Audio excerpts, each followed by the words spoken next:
Okay, regarding the Wuhan coronavirus, it's just the beginning. This is just the beginning. We saw a trade war that led into a biological war. Antifa declared war. Not that that matters, but it's relevant. Kim Jong-un was launching rockets. We killed Soleimani. And so now we're in the midst of the coronavirus. And the Lord's telling me that this is just the beginning of sorrows. And that China's not going to go away. They're probably going to release another virus or another strain of the same virus. They're probably... or there's going to be... They're not going to just go away. Something is going to happen. It's going to continue until this thing... So what's going to happen next? Eventually World War III is going to happen. And when it does, it'll last 1 hour. Then after that hour... Now here's me predicting the future. You know the mark of a prophet, right? Is if they what they say comes to pass. And here's what I'm saying as a prophet, okay? World War III is going to happen. It's a sixth seal. And the sky rolled up like a scroll is the nuclear mushroom cloud. The stars falling from the sky are re-entry vehicles, multiple independent re-entry vehicles. The late figs represents a second or third strike.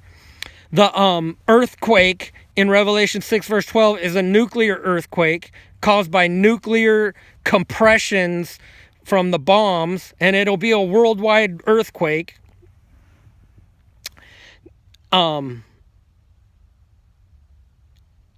Then the beast comes to power, okay? And the beast is 10 leaders. One of them is the Antichrist. And the government of Russia and China allied together with Turkey, Iran, and North Korea, and two other nations, two other Islamic nations. So World War III, so it goes like this. Coronavirus, additional sorrows, then World War III, full-scale nuclear war, the sixth seal, then a time of no wind anywhere in the world. So at the end of the World War III nuclear exchange, there's no wind. Then the mark of the beast comes out, okay? Then the falling away happens, and all those people who said that the rapture happens before the mark of the beast comes out, those people all fall away pretty much. And you'll see there and you'll watch. And here's what's going to happen when the mark of the beast comes out. They're going to torture Christians and put you in hard situations that unless you get a miracle, you will fall away from the faith. I'm just saying.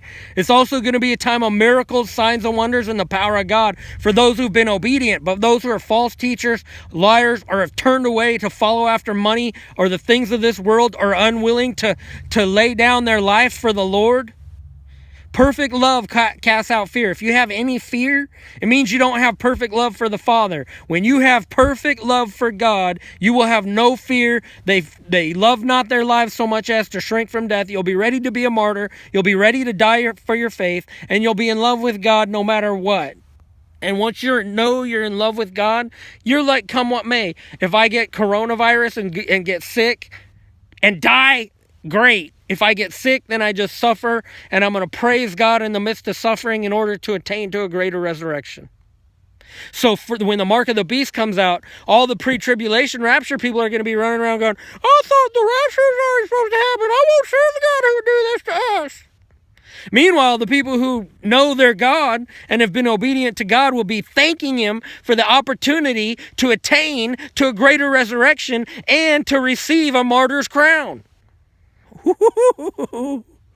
Then after the foolish virgins fall away from the faith, and after the number is complete of those who are to be put to death for their faith, somewhere around there God will say, blessed are those who die in the Lord from henceforth. Then there's going to be a mass execution of Christians, and they're going to slaughter us Christians in big industrial processing facilities where they're gonna people go in, Christians go in on one side, and on the other side comes out kidneys, hearts, liver transplant material, bone marrow transplant material, and they're going to ship Revelation 18:24, I think it is, where it says all of the blood of all of the prophets in all the earth were found in Babylon the Great.